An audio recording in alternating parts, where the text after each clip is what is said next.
नारायण से पहले भी था महाराज। हाँ, जल क्या था पहले पता है? अब ध्यान से सुनना कि सबसे पहले था पानी। पानी था, सबसे पहले था पानी, पानी की अजब कहानी। पानी में शेषनाग पर विष्णु और मां कल्याणी। पानी पानी सबसे पहले था पानी, पानी की अजब कहानी। पानी में शेषनाग पर विष्णु और मां कल्याणी। पानी के भरे समंदर, जीवन पानी के अंदर। पानी में एक पल देखो सबकी जिंदगानी। सबसे पहले था पानी, पानी की अजब कहानी।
कमंडल ब्रह्मा ने विष्णु पद पर लुढ़काया पानी।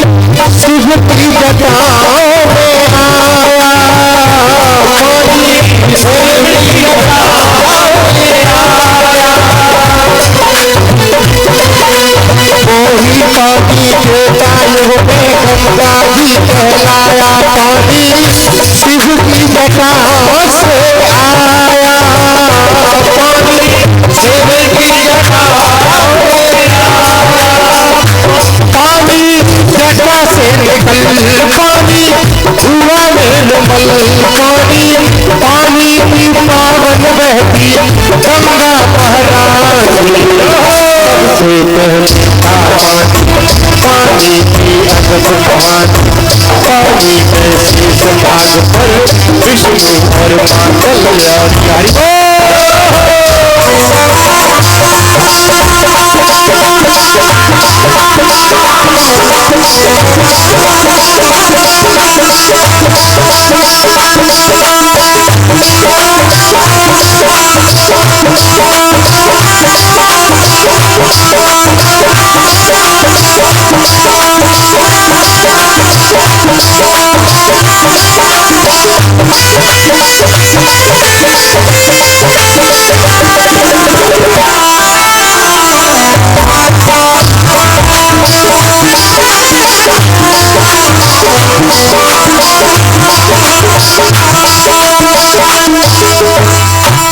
सबसे पहले क्या उत्पन्न हुआ? जल।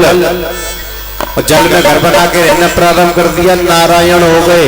और नारायण की नाभि में से एक कमल निकला। प्यारे ध्यान देना, नारायण की नाभि में से कमल निकला, उस पर ब्रह्मा जी की उत्पत्ति हो गई। ब्रह्मा के 4 मुख वाले ब्रह्मा उत्पन्न हुए, जिनको 10 दिशाओं का एक साथ दिखाई देता है, लेकिन दीपक नीचे अंधेरा, अपने आप को नहीं देख पाए। मैं कहां से आ गया, मैं कहां से उत्पन्न हुआ हूं। जिस कमल तंतु पर बैठे थे, उसी कमल तंतु के अंदर घुस गए ब्रह्मा जी। कभी ऊपर जाएं, कभी नीचे जाएं, कभी ऊपर जाएं। बहुत समय निकल गया महाराज, पता ही नहीं चला कौन हूं, कहां से आया हूं। एकदम से आवाज सुनाई दी, तपम करोति कल्याणम महाराज तप ता और पा दो अक्षर सुनाई दिए। ब्रह्मा जी को तपस्या करनी होगी, पहले तपस्या करो तब पता चलेगा आप कौन हो। और प्यारे, जब तक हम अपने अंदर अपने आप को नहीं खोजेंगे तब तक हम नहीं जान पाएंगे कि हम कौन हैं। अपने आप को खोज के देखो, अपने अंदर झांको। दूसरों की कमी हमें हमेशा नजर आती है, अपनी कमी नजर आती है कभी? कभी एकांत में बैठ के सोचा है कि हम कितनी गलतियां करते हैं? महाराज, आज ब्रह्मा जी तपस्या में लीन हैं। आज चिंता हुई, क्रोध हुआ, अब मैं क्या करूं? तपस्या कर रहा हूं, बहुत समय निकल गया। एक दिन तपस्या में लीन थे ब्रह्मा जी, एक तेज प्रकाश हुआ। उस तेज प्रकाश में से भगवान ने ब्रह्मा का हाथ पकड़ लिया और हाथ पकड़ के कहा, सुनो, आज मैं आपको भागवत धर्म का ज्ञान प्रदान करता हूं। 4 श्लोक, अहमेवा समेवाग्रे नान्यदा सत्सत्परम पश्चादहम यदि तच्चयो वशिष्येत सोऽस्मि हम। आज भगवान नारायण ने ब्रह्मा जी को 4 श्लोक में श्रीमद् भागवत के पूरा ज्ञान प्रदान कर दिया और कहा, मेरा आशीर्वाद है, सृष्टि विस्तार करो। महाराज, सृष्टि विस्तार कैसे करूं, क्या करूं, कैसे करूं, क्या करूं, इस बात की ज्यादा चिंता हुई तो चिंता का प्रभाव कहां दिखाई देता है? आप लोग बताइए, चिंता कहां दिखाई देती है? चिंता दिखाई देती है दोनों भौहों के बीच में, है ना? कभी देखना, चिंता जब व्यक्ति को होगी तो शरीर का कोई अंग, हाथ भी टेढ़ा नहीं पड़ेगा, पैर भी टेढ़े नहीं होंगे, लेकिन भ्रकुटियों के बीच का जो हिस्सा है वो टेढ़ा हो जाता है, भ्रकुटी टेढ़ी हो जाती है, भौं टेढ़ी हो जाती है जब चिंता होती है ना? और कोई परिवर्तन नहीं होता। तो चिंता कहां दिखाई देती है? भ्रकुटियों के बीच में, मध्य में, मस्तिष्क पे। और ये ज्ञान का केंद्र भी है इस जगह। चिद्रूपिणी महामाये दिव्य तेज समन्विते तिष्ठ देवी शिखा मध्य तेज प्रद्युम्न कुरुस्मे। ज्ञान कहाँ रहता है? तेज कहाँ रहता है? तेज रहता है शिखा के स्थान पर जहाँ चोटी है। ज्ञान रहता है भौं के बीच के केंद्र में। और महाराज, जब चिंता हुई ब्रह्मा को ज्यादा तो दोनों भौं के बीच में से रुद्र भगवान की उत्पत्ति हुई। बोली शंकर भगवान की जय। रुद्र उत्पार हुआ। अब शंकर भगवान से कहा, आप संसार में सृष्टि विस्तृत करिए। बोले बाबा, बोले ठीक है महाराज। अब कोई काम क्रोध में होगा तो क्रोध के जैसा ही होगा। रुद्र अवतार है महाराज। उत्पत्ति की तो काऊ की तो 1 आंख और 4 कान, और काऊ के एक कान ही ना है, 10 आंख एक मुंह पे है। किसी के 20 पैर, किसी के एक भी पैर नहीं। महाराज ऐसी सृष्टि उत्पन्न करने लगे। और सुनो, धरती का आश्रय नहीं लिया, हवा प्रधान बनाए। हवा प्रधान की जो हवा का तत्व है, वायु का तत्व, उस तत्व से भगवान शंकर ने सृष्टि का उत्पत्ति की। आज भी वो सृष्टि उनकी है। हवा है, जो हवा प्रधान है, वायु प्रधान है, आज भी है। महाराज अब ब्रह्मा जी बैठे थे अपने कमल पुष्प पे। शंकर भगवान ने जो सृष्टि उत्पन्न की है, नंदी भृंगी आदि प्रेत बेताल पिशाच, ये सब उन्हीं के द्वारा उत्पन्न किए हुए हैं। तो महाराज संसार में अब उनको भूख लगी, खाने को कुछ है ही नहीं, तो एकदम ब्रह्मा जी दिखे, बोले सुनो दाढ़ी वाला बाबा बैठा है, इसको पकड़ो जब तक खा लेते हैं। ब्रह्मा जी भागे दौड़ लगाकर कहने लगे, ए बोले बाबा बंद करो अपनी सृष्टि को, ये तो सृष्टि उत्पन्न कर रहे हो, भूत है सबको खा जाएंगे। बोले बाबा कहने लगे आपकी इच्छा नहीं है तो रहने दो, सृष्टि के कार्य विराम हुआ। अब एक बात ध्यान से और सुनो, ये आपको जो कथा सुनाई जा रही है ये कृष्ण कथा भागवत जी की, थोड़ा देवी भागवत की ओर जरा ध्यान दें। देवी भागवत में क्या लिखा है, उस खंड का जो बता रहा था ना, जल में बहुत बड़ा पिंड पड़ा, वो दो भागों में टूट गया, एक भाग का कार्य चल रहा है अभी, एक भाग अभी जल में शयन कर रहा है। एक भाग में से तो उत्पन्न हुए नारायण ब्रह्मा और शंकर, दर उधर पीढ़ी दर पीढ़ी बनते चले गए, लेकिन जो दूसरा खंड है वो जल में ही पड़ा है। ये देवी भागवत की कथा है, ध्यान से सुनना। उस खंड ने क्या किया प्यारे, शक्ति का कोई न आद प्रारंभ है, न आद है, न अंत है। जब से सनातन है तब से शक्ति है, जब से ब्रह्म है नारायण है तब से शक्ति है। और महाराज उस शक्ति ने कार्य प्रारंभ किया तो वो मात्र शक्ति के रूप में प्रकट हुई। भगवान नारायण नर नारायण के रूप में अवतरित हुए शेषैया पर, और वो शक्ति आदि शक्ति के रूप में प्रकट हुई।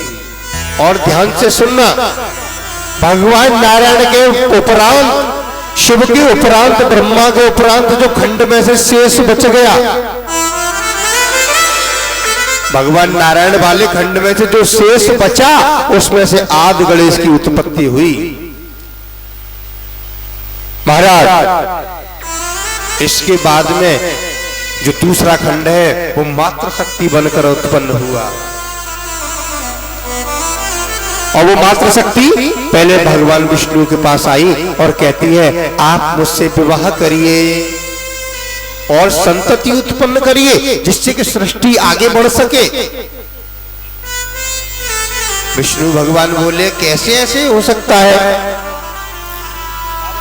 एक ही खंड के हम दो भाग हैं, एक में से आपकी उत्पत्ति है, एक में से हमारी उत्पत्ति है, भला हमारा ये संबंध स्थापित नहीं हो सकता। देवी को बड़ा क्रोध आया। अच्छा, किसी जिज्ञासा को, किसी लालसा को लेकर के आप मेरे पास आए, वास्तविकता में आपके कार्य को मैं कर सकता हूं और उस समय आपको अति आवश्यकता हो और मैं मना कर दूं तो क्रोध आएगा। महाराज शक्ति को, आदि शक्ति को क्रोध आया और आदि शक्ति ने विष्णु भगवान के सर को धड़ से अलग कर दिया। फिर वो आदि शक्ति आगे बढ़ी, ब्रह्मा के पास पहुंची, जो नाभि कमल में तंत्र में ब्रह्मा विराजमान थे उनके पास जाकर कहने लगी महाराज वर्णम कुर्यात, मुझे वर्ण करिए। ब्रह्मा जी कहते हैं अरे ऐसे कैसे हो सकता है, आप मेरे पिता के सहभागिनी हैं, जिसमें से मेरे पिता उत्पन्न हुए हैं उसी में से आप उत्पन्न हुई हो। अगर मेरे पिता के द्वारा देखा जाए तो आप मेरी माँ के समान हो, मैं आपसे विवाह कैसे कर सकता हूँ। बोले अच्छा ज्यादा बातें बनाते हो, हमारे आदेश का उल्लंघन करते हो। उस शक्ति ने ब्रह्मा को भी मार दिया। वो शक्ति आगे बढ़ गई, कहां पहुंची, जो ज्ञान का क्षेत्र है, ज्ञान का समुद्र है, भंडार है, जिनकी उत्पत्ति ज्ञान से हुई है, शंकर भगवान, उनके पास शक्ति गई। जाकर के जैसे ही शंकर भगवान ने देखा ओहो देवी आप आई हैं, तो दूर से ही ओ करके संबंध किया, ओ मां, ओ मां। इसी दोनों शब्दों से ओम की उत्पत्ति हुई। ओम संसार का सर्वप्रथम ब्रह्माक्षर है, वर्ण है, सबसे पहला अक्षर ओम है। और वो ओम का अक्षर कब बोला गया? जब वो आदि शक्ति शंकर भगवान के पास आई। उससे पहले कोई वाणी नहीं जानता था, बोलना नहीं जानता था। तो ओम माँ करके संबोधन किया। ओ जो कहते हैं ओ संबोधन होता है। कोई दूर खड़ा है, ओ भैया, तो भैया तो वो है ही, लेकिन ओ संबंध किया, ओ भैया इधर आओ। तो जो ओ कहा वो ओ संबोधन के रूप में महाराज माँ को बुलाया। भगवान शंकर ने कहा, ओ माँ आइए, आसन ग्रहण करिए। मौका ही नहीं दिया भोले बाबा ने कि मुझसे विवाह कर लो, गंध कर लो, बात करने का। ओ माँ आओ, आसन ग्रहण करो। उस समय उस देवी का नाम उमा रखा। किस नाम से पहली देवी उत्पन्न हुई? उमा, फिर रमा और फिर ब्रह्माणी। उमा रमा ब्रह्माणी तुम शिव पट। आरती में आता है, सुना होगा आपने। पहले उमा हुई, उमा के बाद फिर रमा हुई, रमा माने लक्ष्मी, और फिर ब्रह्माणी माने सरस्वती। इस तरह से उस देवी ने अपना विस्तृतीकरण किया। प्यारे शंकर भगवान से बोली, ऐसा है आपने हमारा बहुत आदर किया है, सम्मान किया है, आपने हमारी आज्ञा को माना है, आप वरदान मांग लो। बोले तो बाबा बोले हैं, बोले बाबा बोले अकेला मैं रहकर संसार में क्या करूंगा? और फिर हम तो महात्मा आदमी है, महात्माओं को क्या करना संसार से? अगर संत होकर ज्यादा संसार में घुसोगे महाराज तो एक दिन रोना पड़ेगा है। इसलिए पहले से ही दूर रहो। देवी से प्रार्थना की, देवी मेरे इन दोनों भाइयों को जीवित कर दो। उन दोनों भाइयों को जीवित किया गया। एक स्वरूप में रमा लक्ष्मी जी उत्पन्न हुई, एक स्वरूप में ब्रह्माणी सरस्वती रूप में, वाणी के रूप में, ज्ञान के रूप में उत्पन्न हुई। प्यारे आज सृष्टि का विस्तार होने लगा। ब्रह्मा जी ने आगे और सृष्टि उत्पन्न की। तो महाराज 4 पुत्र उत्पन्न हुए ब्रह्मा के। नैष्टिक पुत्र हैं जिनको कहते हैं सनक, सनंदन, सनातन, सनत कुमार। 4 नैष्टिक ब्रह्मचारी ऋषि उत्पन्न हुए। ये भगवान का पहला अवतार है, ध्यान देना। सनक, सनंदन, सनातन, सनत कुमार का पहला अवतार हुआ भगवान का। ब्रह्मा जी बोले सुनो, जाओ सृष्टि का विस्तार करो। तो आज वो चारों पुत्र ब्रह्मा से कहते हैं, पिताजी आप क्यों नहीं करते? आप करो। बोले मैं तो अपने कार्य को कर ही रहा हूं। बोले आपको जन्म किसने दिया है? हम उसको देखना चाहते हैं। ब्रह्मा जी बोले उसको तो आज तक मैंने ही नहीं देखा। जब मेरी ही दम नहीं देखने की, आप क्या देखोगे? बोले तो जो तुम्हारी दम नहीं है देखने की तो हम क्या देख पाएंगे? लेकिन सुनो, हमारी भी यही एक संकल्प है, प्रतिज्ञा है कि हम उसका दर्शन करके ही मानेंगे। और भद्र का आश्रम में चले गए महाराज। भद्र का आश्रम में भगवान का भजन करने लगे। एक भाई कथा कहता है और 4 भाई 3 भाई कथा सुनते हैं। निरंतर यही चलता रहता है उनका। एक भाई कथा कहता है, 3 सुनते हैं। हमेशा भद्र का आश्रम में कथा चलती रहती है। महाराज आगे एक महात्मा उत्पन्न किए ब्रह्मा जी ने, जिनका नाम है करदम। कौन नहीं जानता करदम को? सब जानते हैं प्यारे। और करदम कैसे है? करस्य दमनम इति करदम। महाराज जिसने अपनी इंद्रियों का दमन कर लिया है उसका नाम करदम है। आज करदम जी का जैसे प्राकट्य हुआ, ब्रह्मा जी ने कहा कि सृष्टि विस्तार करो। बोले हमें सृष्टि के चक्कर में नहीं पड़ना, हम तो जा रहे हैं भगवान का भजन करेंगे। महाराज ब्रह्मा जी की आज्ञा को नहीं माना। सृष्टि एक बार में उत्पन्न नहीं हुई। सृष्टि के लिए बड़े बड़े प्रयोजन किए गए, कई कई बार प्रयास किए गए, तब जाके सृष्टि उत्पन्न हो पाई। प्यारे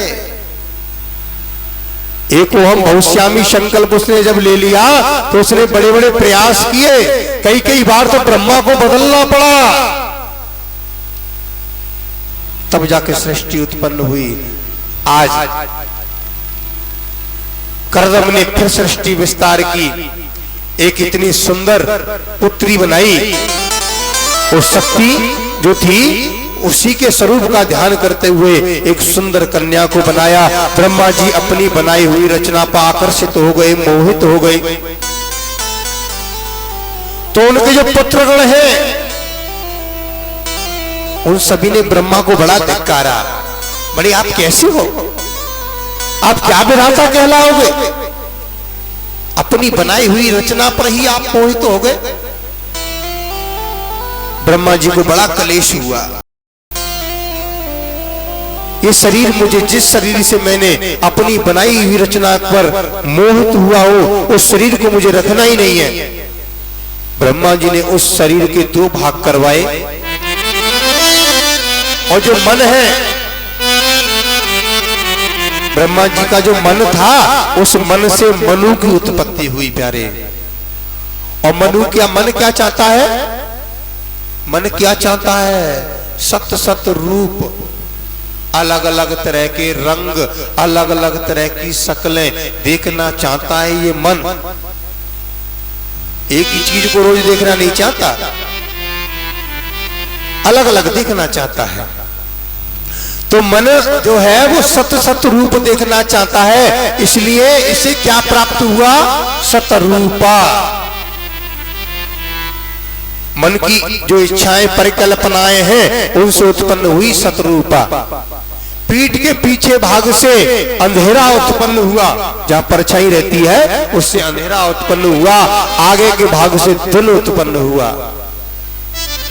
इस तरह से ब्रह्मा के शरीर में से अलग अलग रचनाएं हुई। श्री सुखदेव जी कहते, राजन परीक्षित, सृष्टि का विस्तार इस प्रकार हुआ। इधर मनु महाराज अपनी पत्नी शत्रुपा के साथ हवा में विचरण कर रहे हैं। कर्दम ऋषि भी हवा में, उस समय का ऐसा भाव था, विज्ञान इतना तेज था भारत का, तो सब हवा में विचरण करते थे।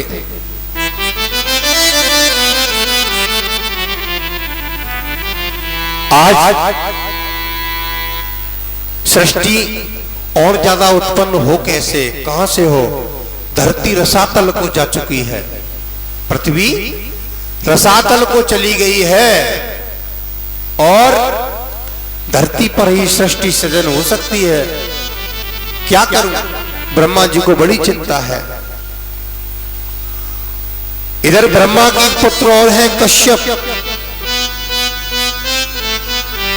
इन कश्यप महात्मा के 13 पत्नियां थी। कितनी, 13। अब तो महाराज एक के मारे ही दुनिया परेशान है।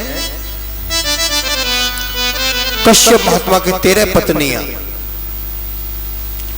बड़ी है दिति, उनसे छोटी अदिति, सबसे जो छोटी है कद्रु, बनिता। इस तरह 13 पत्नियां हैं। दिति माने होता है महाराज भेद बुद्धि, भेद बुद्धि है। आज कश्यप महात्मा तपस्या कर रहे हैं शाम काल को, और दिति के मन में क्या आया, जो दैत्यों की माता है उसके मन में क्या आया, मेरी कोई संतान नहीं है। मेरी बड़ी जो बहन है अदिति, उनके संतान उत्पन्न हो चुकी है, देवता उत्पन्न हो चले हैं, लेकिन मेरी संतान नहीं है। अपने पति से आग्रह किया, किस समय, शाम के समय, सूर्यास्त हो रहा था, उसी समय पत्नी पत्नी से आग्रह करती है, मुझे भी आप संतान की प्राप्ति कराएं। महाराज पति ने मना किया, कश्यप ने मना किया, देवी सुनो, ये समय पूजन का है, भजन का है। ऐसे समय में भगवान शंकर अपने गणों के साथ में भ्रमण करते हैं, ये पाप हम नहीं करेंगे। लेकिन त्रियाहट होती है, त्रियाहट और त्रियाहट प्यारे ऐसी होती है कि पुरुष को मजबूर कर देती है। आज महाराज दिति के गर्भाधान हुआ, इधर कश्यप महात्मा को क्रोध आया और उन्होंने श्राप दिया, ए देवी जिस तरह से आप कामातुर होकर आपने गर्भाधान कराया है, जाओ मेरा श्राप है, तुम्हारे गर्भ से जन्म लेने वाले 2 दैत्य होंगे, राक्षस होंगे। माता तो घबरा गई और कहती है, हे स्वामी आपने ये क्या कर दिया, मेरे पुत्र दैत्य होंगे, राक्षस होंगे, ये मुझे बर्दाश्त नहीं होता। उनके कल्याण का कोई मार्ग बताइए। उनके कल्याण का तो कश्यप महात्मा को दया आई और कहा, देवी सुनो, मेरे श्राप कभी खाली नहीं जा सकता, लेकिन हाँ तुम्हारे पुत्रों का कल्याण करने के लिए स्वयं भगवान आएंगे, जाओ मेरा वरदान है। रचाया सृष्टि को जिस प्रभु ने, वही सृष्टि चला रही है। रचाया सृष्टि को जिस प्रभु ने, वही सृष्टि चला रही है। रचाया सृष्टि को जिस प्रभु ने, वही सृष्टि चला रही है। जो पीड़ पहली लगाया होगी,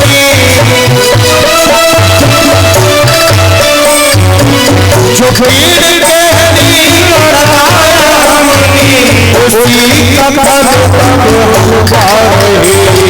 रचाया सृष्टि को जिस प्रभु ने, वही सृष्टि चला रही।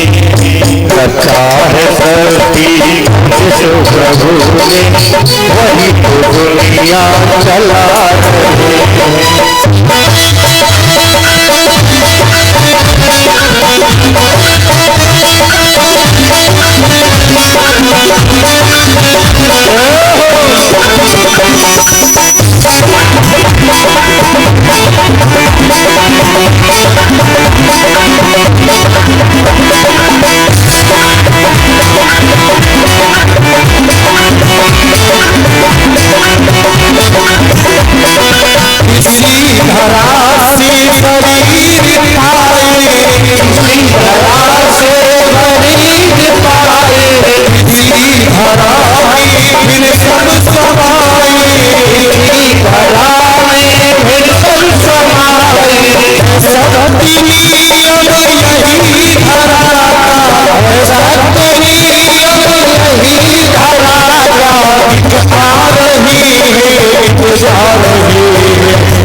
Yeah.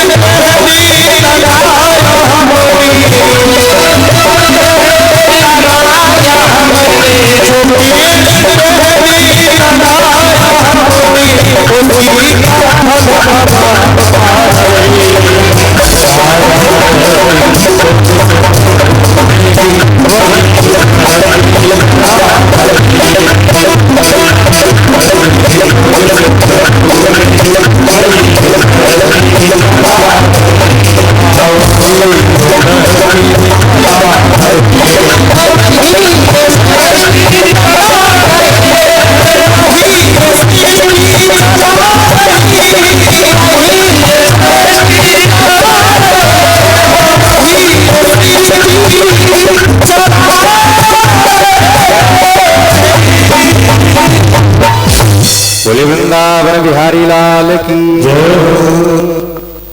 आइएगा इस प्रकार उन्हें कथा में आए, लेकिन कथा में तो भूल गो। परीक्षित महाराज बताएंगे कहाँ चल रही। जी बताओ परीक्षित जी, बताओ कहाँ कथा चल रही? कह तो पंडाल में चल रही और कहाँ चल रही? पंडाल में चल रही, हाँ पंडाल में चल रही कथा। हाँ कथा तो पंडाल में ही चल रही है, लेकिन विदुर जी और मैत्रेय जी का संवाद चल रहा है। विदुर जी ने मैत्रेय जी से सृष्टि के विषय में प्रश्न किया है और मैत्रेय मुनि सृष्टि का विस्तार विदुर को बता रहे हैं। तो प्यारे, आज माता दिति के गर्भ से उत्पन्न हुए दो दैत्य, एक का नाम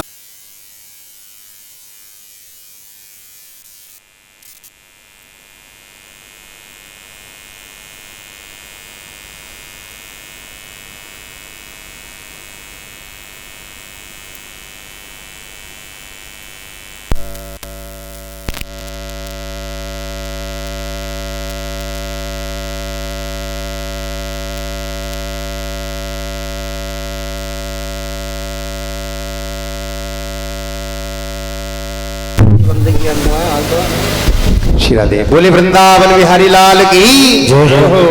भगवान कहते हैं महाराज, भाव का भूखा आडंबर की आवश्यकता नहीं है भगवान के यहाँ।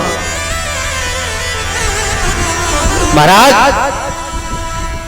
जब गए दर्शन करने, रोक दिया द्वारपालों ने, द्वारपाल ने रोका तो सनक ऋषियों ने, सौनक ऋषियों ने आज उन्हें श्राप दे दिया,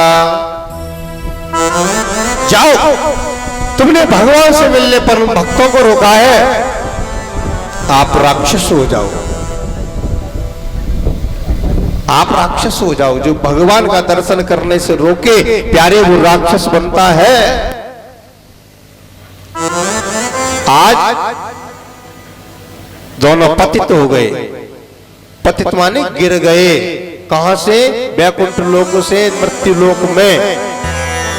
और माता दिति के गर्भ से दोनों दैत्य रूप में अवतरित हुए। राजन परीक्षित वही है ये दोनों, हिरण्याक्ष हिरण्यकश्यपु। अब तो जैसे जैसे बड़े हो रहे हैं वैसे वैसे आतंक बढ़ रहा है महाराज।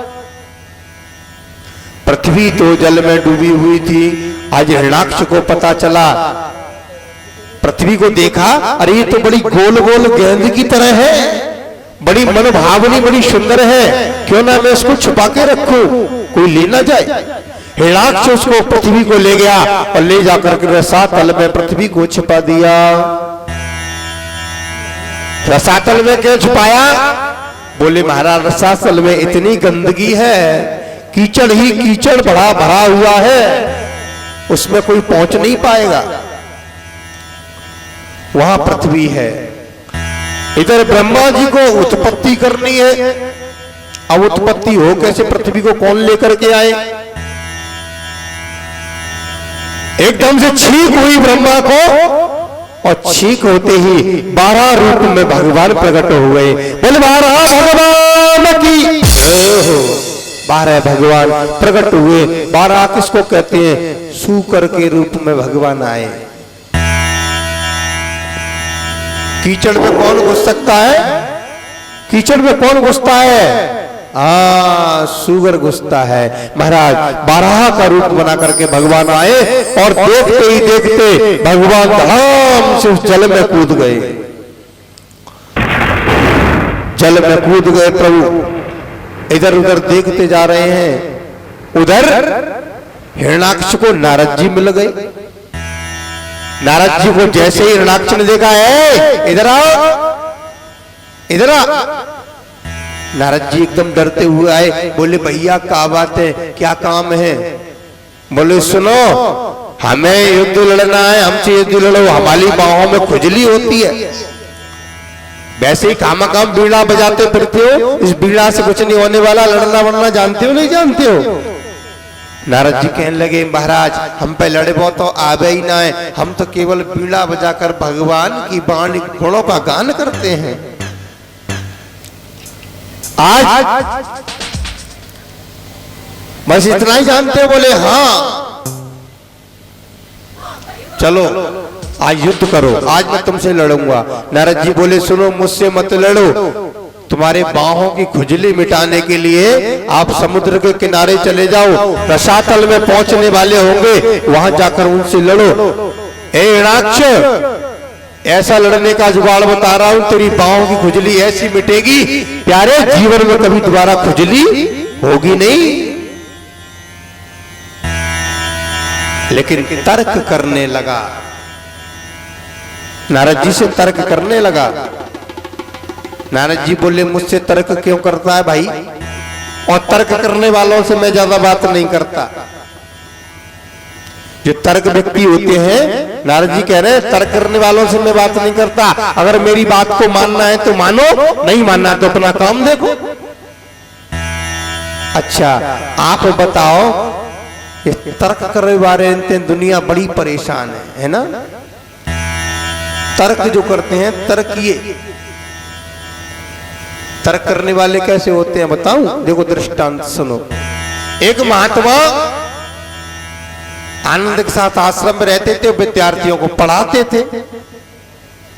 एक शिष्य गुरुजी के पास गया और गुरुजी से बोला महाराज हमें कछु सुनाओ। पहले शिष्य कहते थे गुरुजी हमें कुछ समझाओ। समझने का मतलब होता है कि जब तक हमारी अकल में फिट न बैठ जाए तब तक आप उसे बताते रहो। और सुनाने का अर्थ जो होता है, एक बार सुना दिया तेरी अकल में आवे या मत आवे, है ना? शिष्य कहता है गुरुजी से महाराज आज तो मेरी कुछ सुनने की इच्छा, आप मुझे कुछ सुनाओ। गुरुजी कहते हैं ऐसा करो भैया, शिष्य बने हो तुम तो सबसे राम राम किया करो। बोले ले गुरुजी, जी कौन सी बात रही? ये तो सब जानते हैं, ये तो साधारण सी बात है, राम राम करना। तो कछु और बताओ। बोले हाँ तो ऐसा किया कर कि रामायण का पाठ कर लिया कर। बोले अरे महाराज जाए तो सब जानते हैं, कछु और ऊंचो बताओ। बोले सत्संग किया कर। बोले सत्संग में क्या करूं जाके? वहां सब अपने अपने मन की कहते हैं, सत्संग से कुछ और ऊंचा हो तो बताइए। गुरुजी सोचने लगे प्यारे चेला ना है, गुरु ही है। चेला नहीं मिला, गुरु मिला है। तर्क तर्क करता है, कोई बात नहीं। गुरुजी कहने लगे सुन ऊंची बात सुन ले, गीता। बोले हाँ गीता कुछ कुछ चलेगी। तो गीता का श्लोक गुरुजी ने सुनाया, शरभोपनिषदो गावो दुग्धा गोपाल नंदन, सर्वोपनिषदो गावो दुग्धा गोपाल नंदन। गुरुजी ने श्लोक सुनाया और शिष्य से कहा हे शिष्य इसको याद कर लो। बोले अवश्य गुरुजी, मुझे तो याद है। मेरे बारह भगवान ने धरती माता को अपनी महाराज। अच्छा जी बताओ वृंदावन कौन कौन चल रहे? आज पृथ्वी माता वृंदावन को देख करके बार बार प्रणाम करती है और यहाँ भी भक्त वृंदावन जा रहे हैं। वो मानसिक मन से वृंदावन चले। आइएगा चलो वृंदावन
जात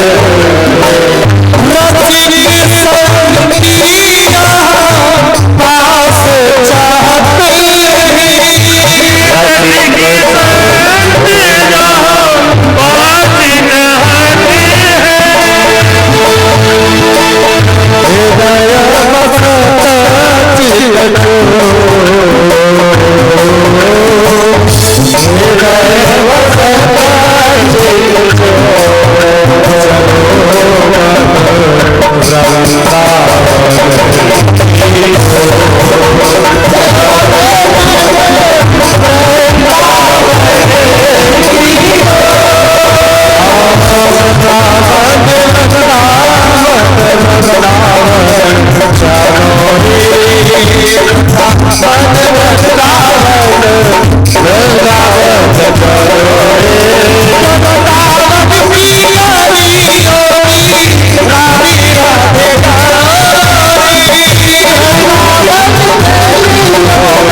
कन्हैया तेरे सरदारी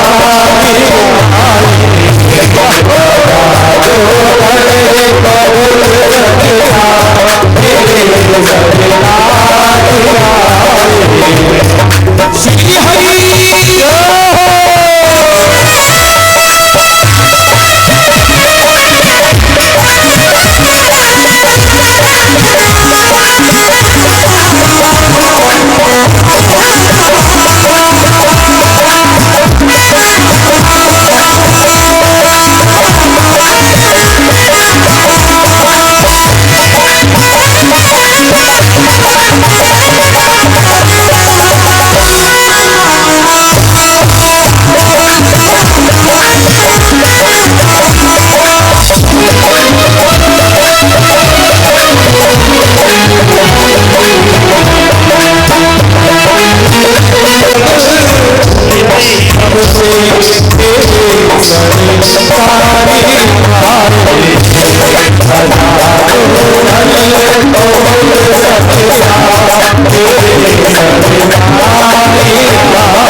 जन आपके सामने मोहित हो जाते हैं। और वो माया कैसी है? बोले स्वजन मोहिनी।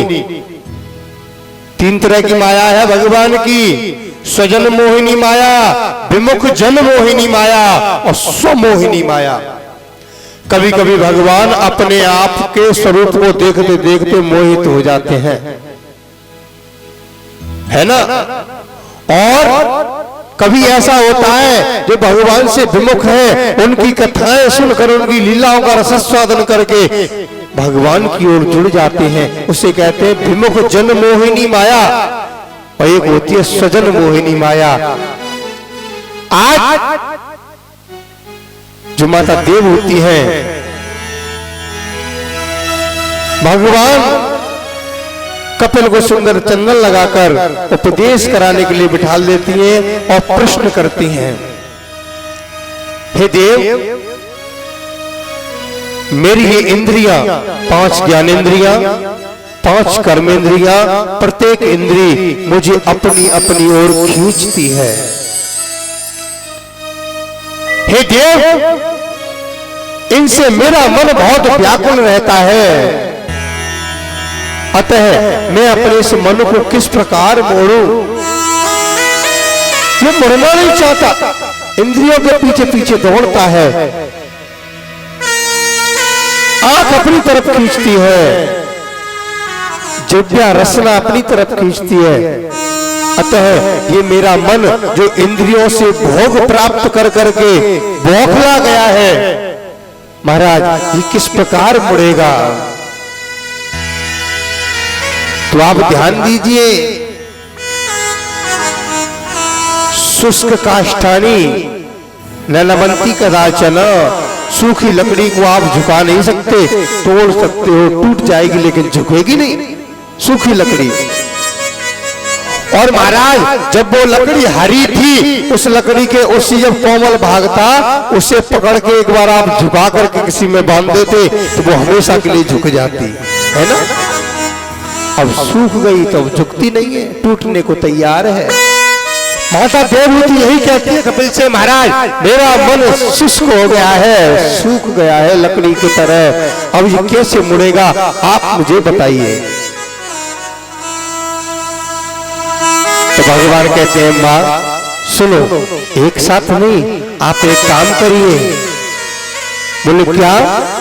बोले धीरे धीरे मोड़ तू इस मन को, इस मन को तू, इस मन को मोड़, धीरे मोड़ तू इस मन को, इस मन को, इस मन को, धीरे मोड़ तू इस मन को, इस मन को, इस मन को। मन मोड़ा फिर कर नहीं कोई दूर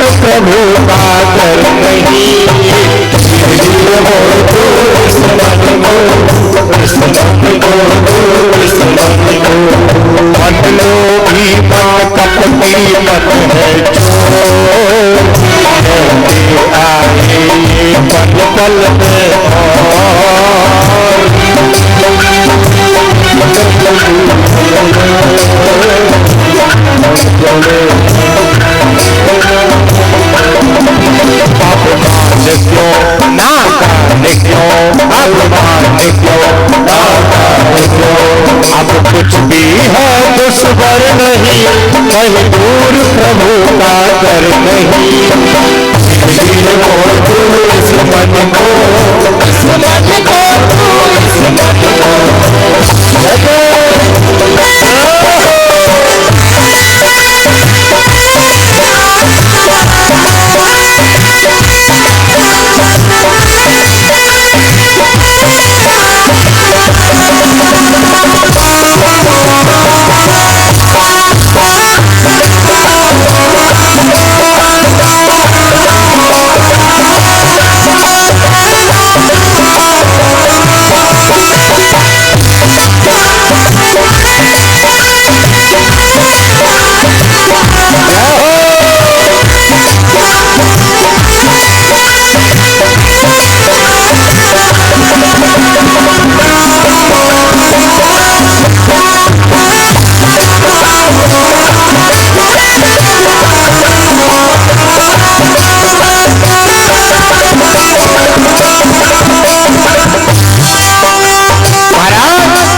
साथ में मोड़ने वाला, धीरे धीरे इसको मोड़ना होगा।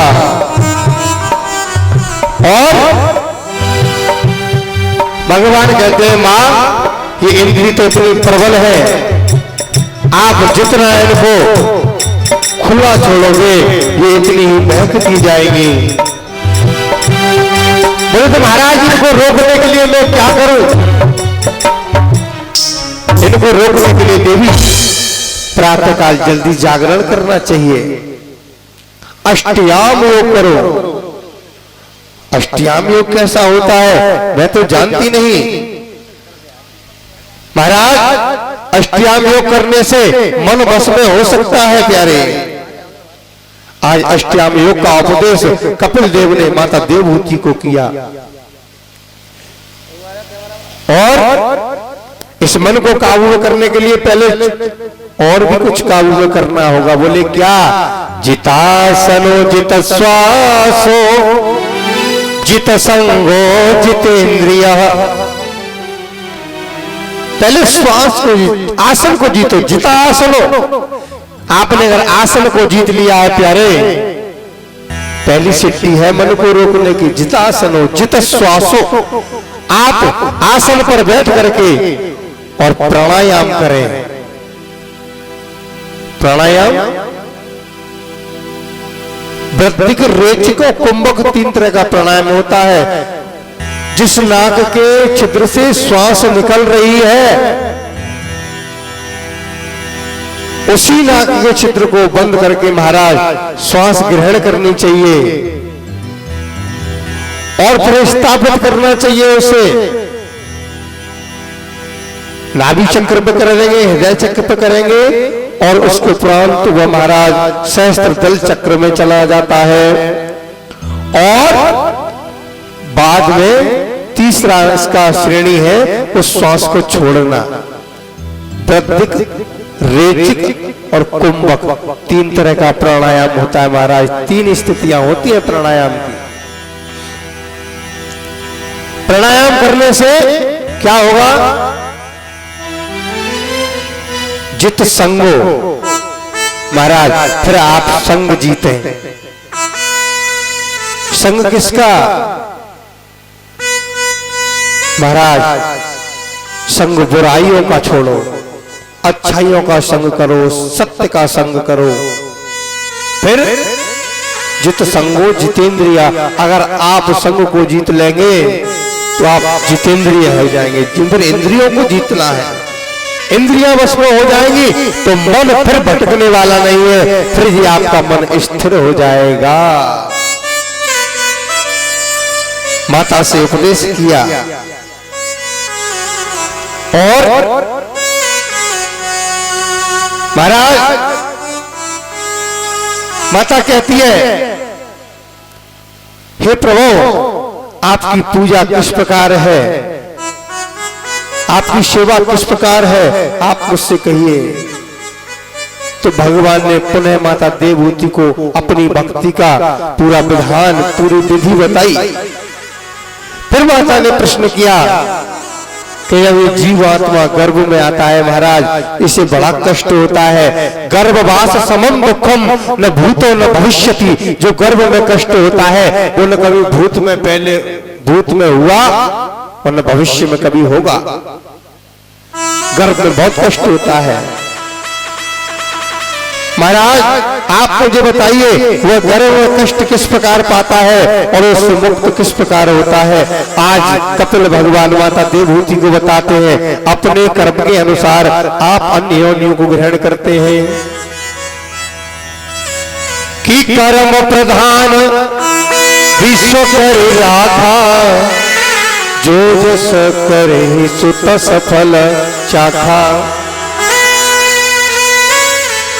जैसा महाराज आप कर्म करते हैं वैसी आप योनि को प्राप्त करते हैं, वैसी आपकी गति होती है। और उसके उपरांत जो ही माता कुछ कसेला तीखा खा लेती है तो उधर में ये बच्चा पेट में छटपटाता है, क्योंकि इसकी चमड़ी इतनी कोमल होती है उस समय महाराज। उसमें मिर्ची खा लेने पर वो मिर्ची लगती है उसकी चमड़ी में, उस शरीर में जलन होती है तो वो छटपटाता है। गरम खा लेने से शरीर जलता है, ठंडा ग्रहण करती है माँ तो उसे सर्दी लगती है, जकड़ जाता है। इसलिए जब गर्भ में हमारे संतान हो तो माता को चाहिए बड़े नियम का पालन करें। उसके उपरांत महाराज जब अन्न के रस से उसका शरीर पुष्ट होने लगता है, जो माँ भोजन करती है उसी में से रस बन के उसके नाल के द्वारा उसके पेट में पहुंचता है, वह शरीर पुष्ट होने लग जाता है। माँ कपिल जी बता रहे अपनी माँ को, माँ जब वो पुष्ट हो जाता है रस ग्रहण करता है तो मल मूत्र का त्याग भी करता है। उसी जगह एक जगह पड़ा मल मूत्र को त्यागता है। और जब गंदगी करता है तो वह कीड़े उत्पन्न हो जाते हैं। कीड़े भाई जहां गंदगी होगी वहां कीड़े तो उत्पन्न होंगे, और कीड़े उत्पन्न हो जाते हैं और फिर उन्हें खाने को और तो कुछ नहीं मिलता, यही दिखाई देता है तो इसके शरीर को नोच नोच कर वो कीड़े खाते हैं। जब वो कीड़े इसको परेशान करते हैं, इसको खाते हैं तो उसे याद आती है, हे प्रभु आप कहाँ हो, मुझे यहां से बाहर निकालो, मैं आपका भजन करूंगा, मैं आपका भजन करूंगा। और फिर भगवान क्या करते हैं कि कबहू की करुणा लहर देहि, देत हेतु बिना ईश्वर स्नेही। भगवान करुणा करके तुझे मनुष्य का शरीर प्रदान कर देते, बोले भजन करेगा मनुष्य शरीर ले जा। और जन्म लेते ही क्या होता है, संसार के काम की, क्रोध की, लोभ की, मोह की, पाखंड की और अहंकार की मैं बहुत बड़ा ज्ञानी हूं, मेरे समान कोई नहीं है, मुझसे ज्यादा कोई नहीं जानता, ऐसी खुजली इस शरीर में होने लगती है प्यारे। और खुजाते खुजाते समय निकल जाता है और मानव शरीर जो समय दिया गया है मानव को 100 वर्ष की आयु पूर्ण हो जाती है और अंत में फिर अधोगति को प्राप्त हो जाता है। यही चक्कर चलता रहता है, पुनरपि जन्मम पुनरपि मरणम पुनरपि जननी जठरे शयनम। हे मां, इस जन्म मृत्यु के चक्कर से वो छूट नहीं पाता। अगर मेरी शरण पकड़ लेता है, मुझे ध्यान में रखता है, मुझे हृदय में धारण करिए रहता है तो संसार में आवागमन का चक्कर छूट जाता है। महाराज ये चक्कर कैसा आप बता रहे हो, तो मां से बताने लगे, सुनो मां, एक व्यक्ति एक अंधकार कमरे में बंद है, ध्यान से सुनना आप लोग। एक अंधेरे कमरे में एक व्यक्ति को बंद कर दिया और वो बेचारा अंधेरा तो कमरे में है ही है, आंखों से और अंधा है, अब तो बिल्कुल भी दिखा, जो कुछ दिखना थोड़ा बहुत शंका थी वो भी खत्म हो गई, कुछ दिखाई नहीं दे रहा। अब उससे कहा कि आप जैसे दरवाजा मिल जाए आपको तो आप बाहर निकल आओ ना। अब बेचारा ढूंढने की युक्ति करता है, क्या युक्ति है, बोले दीवार से हाथ लगा लिया और चारों तरफ कक्ष के घूम के आता है। दीवार से आग लगाकर चला आ रहा है, दरवाजा आ जाएगा वही खोल लूंगा।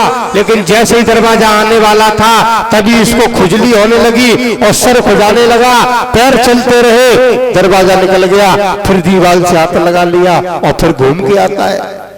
जैसे दरवाजा आया तो एक बार पीठ में खुजली होने लगी, फिर निकल गया, फिर घूम के आता है, यही चक्कर काटता रहता है। महाराज दरवाजा क्या है?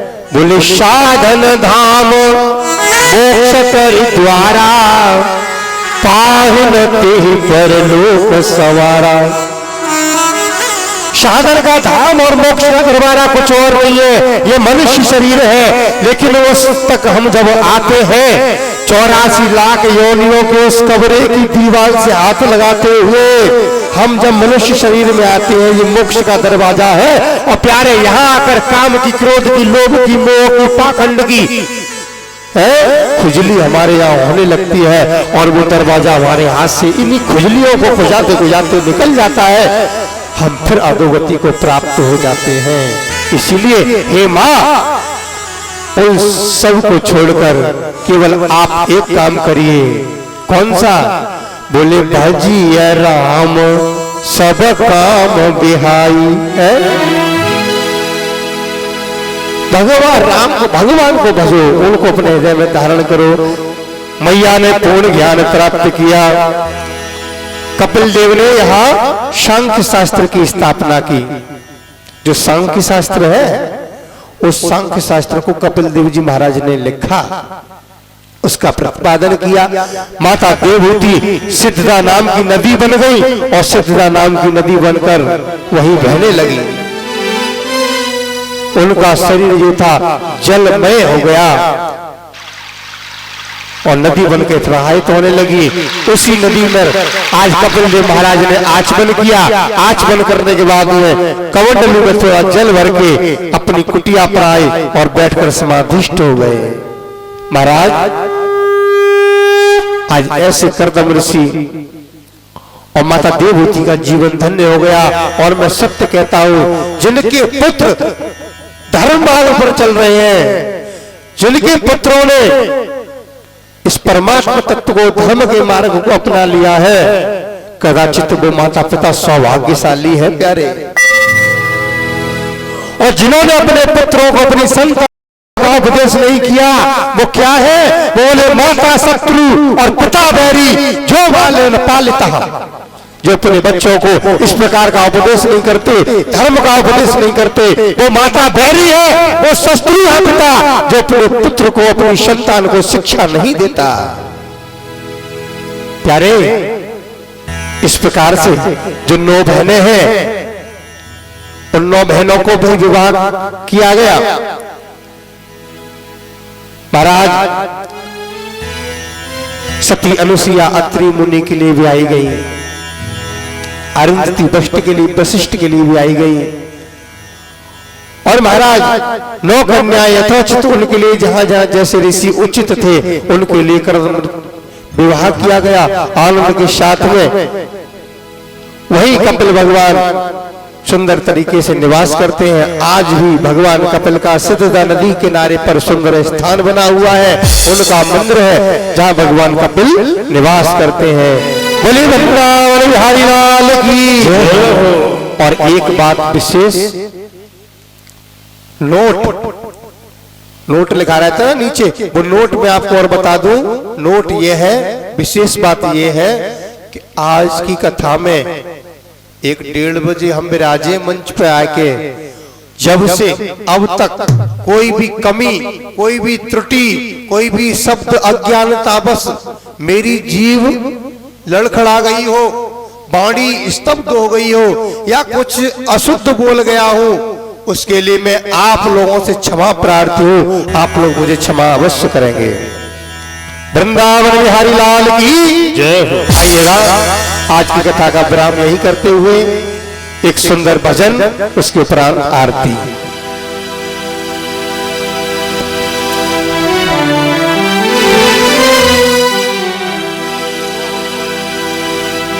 कि जब से सांवरे ने पकड़ा मेरा हाथ,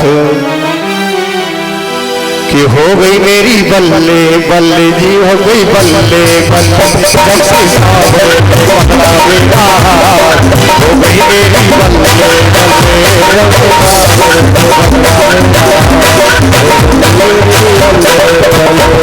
अरे बल्ले बल्ले हो गई मेरी बल्ले बल्ले, हो गई मेरी बल्ले बल्ले, हो गई मेरी बल्ले बल्ले, हो गई मेरी बल्ले बल्ले,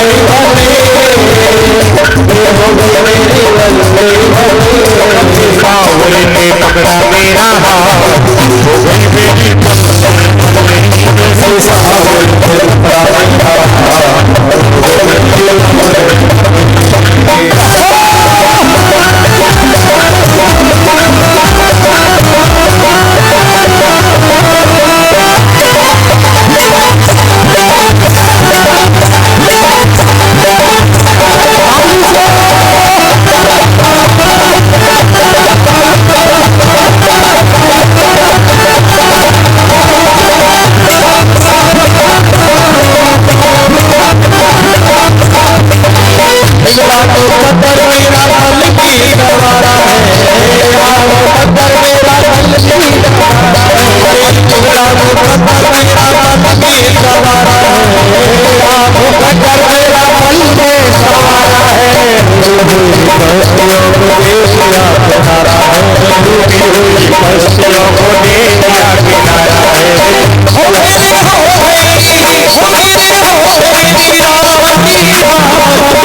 वृंदावन बिहारी लाल की।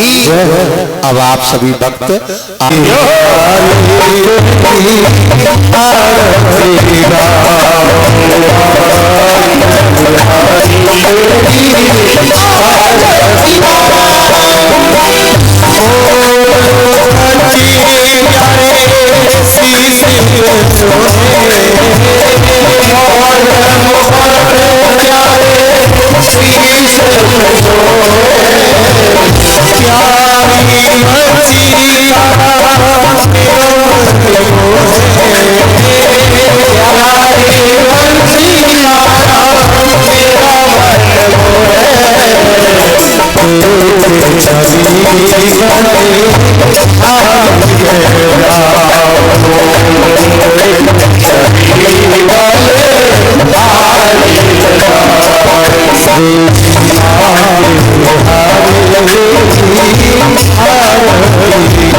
साथ